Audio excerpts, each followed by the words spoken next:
আমাদের সমাজে অথবা অবৈধভাবে অর্থ নেয়, সেটিকে আমরা দুর্নীতি হিসেবে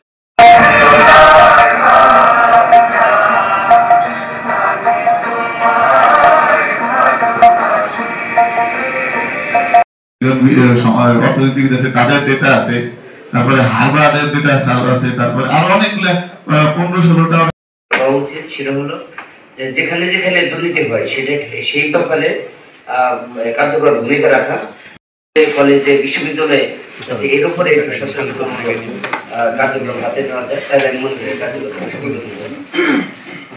বসে আছে তাদেরকে আগে মূল জায়গা থেকে সরাতে হবে।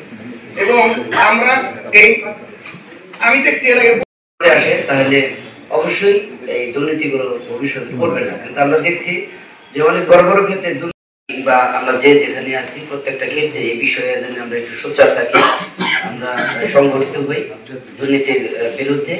এবং এই ক্ষেত্রে স্কুল কলেজের একটা কার্যক্রম থাকতে পারে, কেউ রক্ষা করতে হবে সেই বিষয়টা নিয়ে আলোচনা করি না। এই বিষয়গুলো কিন্তু পারিবারিক ভাবে প্রতিরোধ করা সম্ভব। আমরা আমাদের পরিবারে অনেক ক্ষেত্রে অথবা তার যে পথ সেখান থেকে ডিরিল না হয়, এই বিষয়টা মাথায় রাখতে হবে। আর ধর্মে স্পষ্ট বলা আছে যে কলেজে বিশ্ববিদ্যালয়ে যাতে এর উপরে একটু সচেতন কার্যক্রম হাতে নেওয়া যায়, তাহলে আমি মনে করি কার্যক্রম বসে আছে তাদেরকে আগে মূল জায়গা থেকে সরাতে হবে। এবং আমরা আমি দেখছি এর আগে তাহলে দুর্নীতি দেখেন, গতকালকে সিরিয়ার প্রেসিডেন্ট পালায় চলে গেছে, সে এটা হলো দুর্নীতি, তার একটা এলিট ফোর্স। ভবিষ্যৎ একটা স্বস্থ ভবিষ্যৎ, একটা জবাবদিহিমূলক ভবিষ্যৎ হবে। এখন এই চর্চা কিভাবে হবে?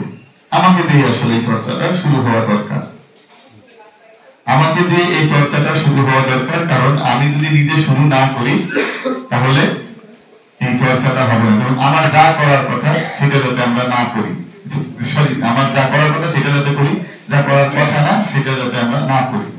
এটা কিভাবে এটা হবে বোঝা যাবে যে এটা দুর্নীতি হয়েছে? সেটা হচ্ছে আমি আমার যেই কাজ আছে সেই কাজ করতে গিয়ে আমার যেই সুযোগ সুবিধা আমি পাওয়ার কথা, সেই সুযোগ সুবিধার বাইরে যদি আমি কিছু নেই, সেটা একটা দুর্নীতি।